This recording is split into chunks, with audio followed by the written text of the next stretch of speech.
is for mature audiences only. Some viewers might find this disturbing.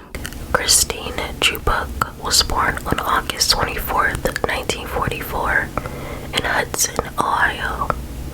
She was born to parents Margaretha and George Fairbanks Chubbuck. She was the only girl to two brothers, Greg and Tim. Christine attended Laura School for Girls, which is a private school for girls in Shakur Heights, Ohio. While there, she jokingly formed a group called Dateless Wonder Club, which included other girls that were rejected or did not have a date on Saturday nights. Afterwards, she attended Miami University for 1 year, where she majored in theater arts.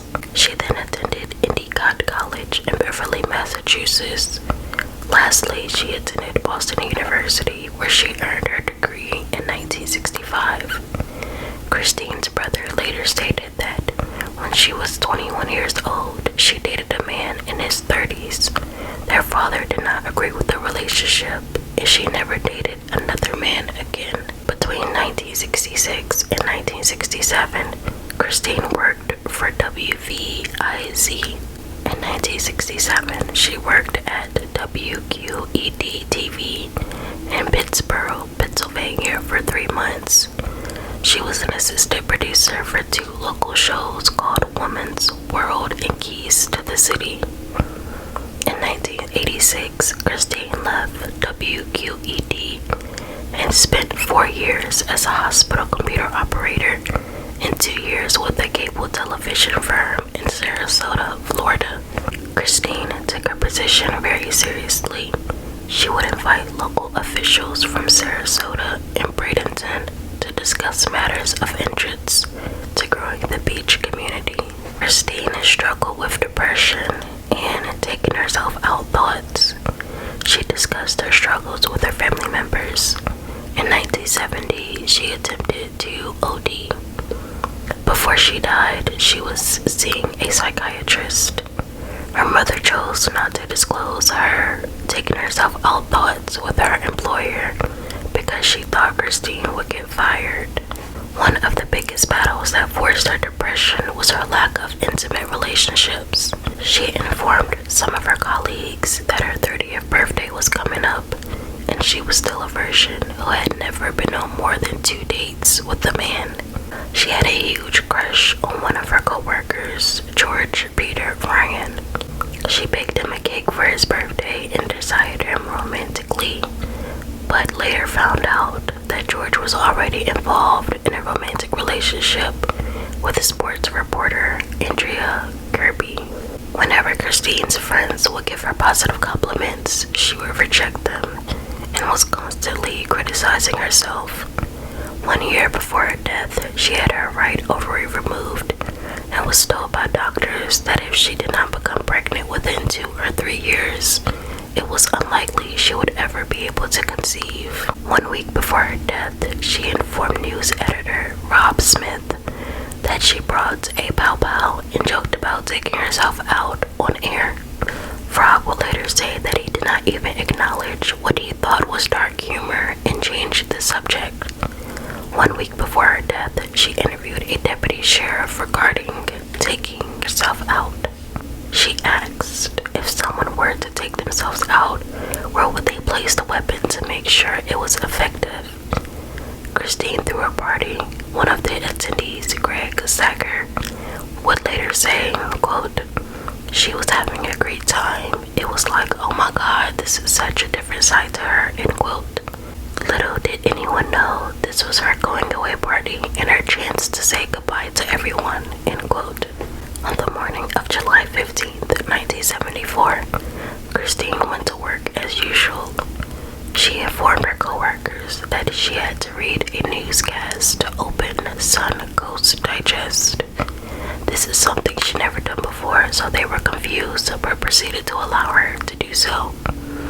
During her first 8 minutes of her program, she covered 3 national news stories. Lastly, she covered a shooting that happened that previous day at a local restaurant called Beef and Bottle that was located at the Sarasota Bradenton International Airport. reel of the restaurant shooting had jammed and would not play, so she shrugged it off and lastly said, quote, "In keeping with the WXLT practice of presenting the most immediate and complete reports of local blood and guts news, TV 40 presents what is believed to be a television first. In living color, an exclusive coverage of an attempted taking herself out," end quote. Immediately afterwards, she drew a pow-pow and shot herself behind her right ear. Christine violently fell forward and the program faded to black. The station quickly ran a PSA and then a movie. Some viewers called the police and others called the station to see if the shooting was real. She was taken to Sarasota Memorial Hospital, where she was in critical condition. 14 hours later, she was pronounced dead. Her body would later be cremated. Her funeral was held on the beach, and her ashes were scattered into the Gulf of Mexico. Approximately 120 people were in attendance. I know you all have the same posing question. How did the station recover from this? Well, they stayed on air for several years after her unfortunate death. They had their fair share of different hosts.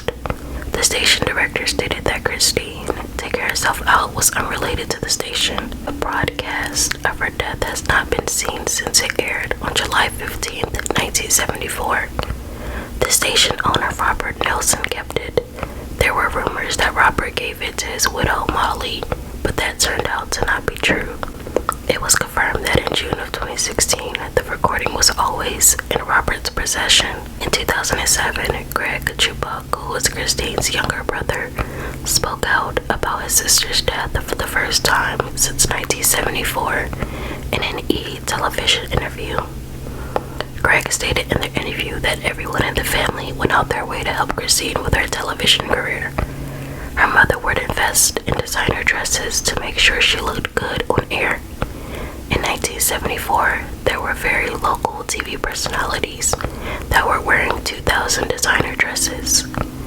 Despite having her own show, she still felt like she wasn't good enough, and she was constantly doubting herself. And at times, she would come out of it and she would be better, and we would think with all the outside help, with the professionals, maybe this will be the time she would get her wind and be fine.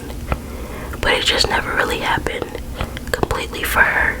It is a really sad, tragic circumstance.